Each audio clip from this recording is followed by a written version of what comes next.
स्वागत है आपका मेरे YouTube channel the doctor Mridula talks वैदिक विजडम एंड साइंस। आपने त्र्यंबकम यजामहे यह मंत्र अवश्य सुना होगा। इसे महामृत्युंजय मंत्र भी कहा जाता है और ये बहुत ही प्रसिद्ध मंत्र है। आज हम इसी मंत्र पर बात करेंगे, इसका अर्थ समझेंगे और जानेंगे कि वास्तव में यह किस देवता के लिए है और कालांतर में क्या परिवर्तन आया। मंत्र इस प्रकार है: त्र्यंबकम यजामहे सुगंधिम पुष्टिवर्धनम उर्वारुकम एव बंधनात् मृत्योर्मुक्षीय मामृतात्। यह मंत्र ऋग्वेद के 7:59-12, यजुर्वेद के 3:60 और अथर्ववेद के 14:1-17 इन 3 वेदों में आया है। यह ऋग्वेद के 7वें मंडल के 59वें सूक्त का 12वां मंत्र है। इस सूक्त के देवता 11 मंत्रों तक मरुत हैं, लेकिन 12वें मंत्र का देवता रुद्र है। त्र्यंबक रुद्र का विशेषण है, जिसे बाद में त्रिनेत्रधारी यानी 3 आँखों वाले शिव के साथ जोड़ा गया। त्र्यंबकम यजामहे सुगंधिम पुष्टिवर्धनम उर्वारुकम एव बंधनात् मृत्योर्मुक्षीय मामृतात्। मंत्र ये है, इसको हम अलग करके लिखेंगे जिसको हम अच्छे से समझ सकें। त्र्यंबकम यजामहे सुगंधिम पुष्टिवर्धनम उर्वारुकम एव बंधनात् मृत्योः मुक्षीय मा अमृतात्।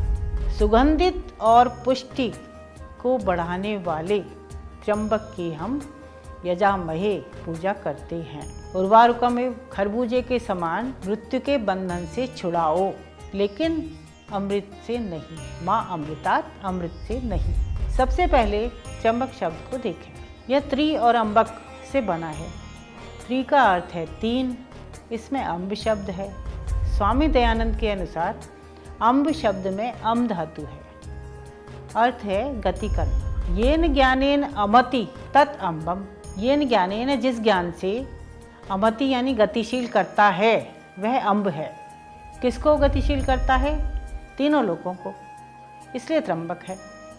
यह रुद्र है जो अम्ब यानी ज्ञान से तीनों लोगों को गतिशील करता है, इसलिए वे ज्ञान स्वरूप परमेश्वर त्र्यंबक कहलाते हैं। सायण, जो कि एक जाने माने आचार्य थे और जिन्होंने वेदों की व्याख्या की है, उन्होंने अम्बक का अर्थ पिता किया है। उन्होंने विविध परिप्रेक्ष्य में भूत भविष्य वर्तमान रूपी 3 नेत्रों से युक्त भी कहा है, तथा कहीं कहीं तीनों लोकों के पिता यानी पालक के अर्थ में त्र्यंबक का प्रयोग किया है। त्र्यंबक के 2 विशेषण मंत्र में आए हैं, सुगंधि और पुष्टिवर्धन।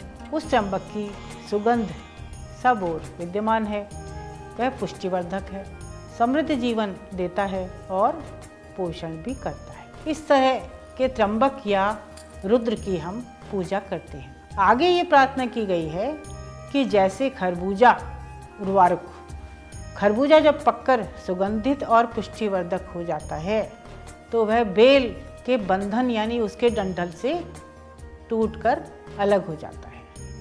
उसी तरह प्रार्थना की गई है कि उसी खरबूजे की तरह मैं भी हूँ, परिपक्व हो चुका हूँ, उत्तम यश से युक्त हूँ, आत्म साधना या अध्यात्म की ओर उन्मुख हूँ और ईश्वर भी उसकी पुष्टि कर रहा है, और मैं मृत्यु रूपी बंधन से भी जुड़ा हुआ हूँ।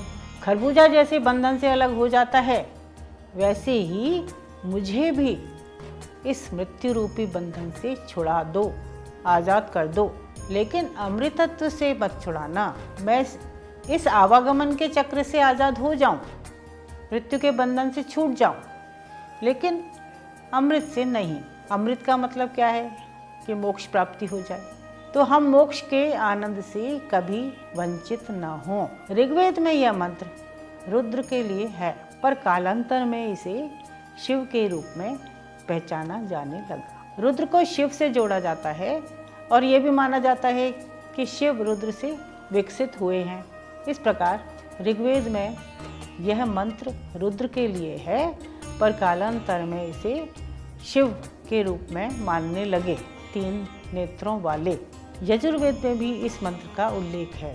और इसे शिव की स्तुति के रूप में देखा जाता है। इस मंत्र को मृत संजीवनी मंत्र के रूप में भी देखा जाता है। चिंतन और ध्यान के लिए प्रयोग किए जाने वाले मंत्रों में गायत्री मंत्र के साथ इस मंत्र का भी विशिष्ट स्थान है। इसी तरह के और मंत्र लेकर मैं फिर आऊँगी।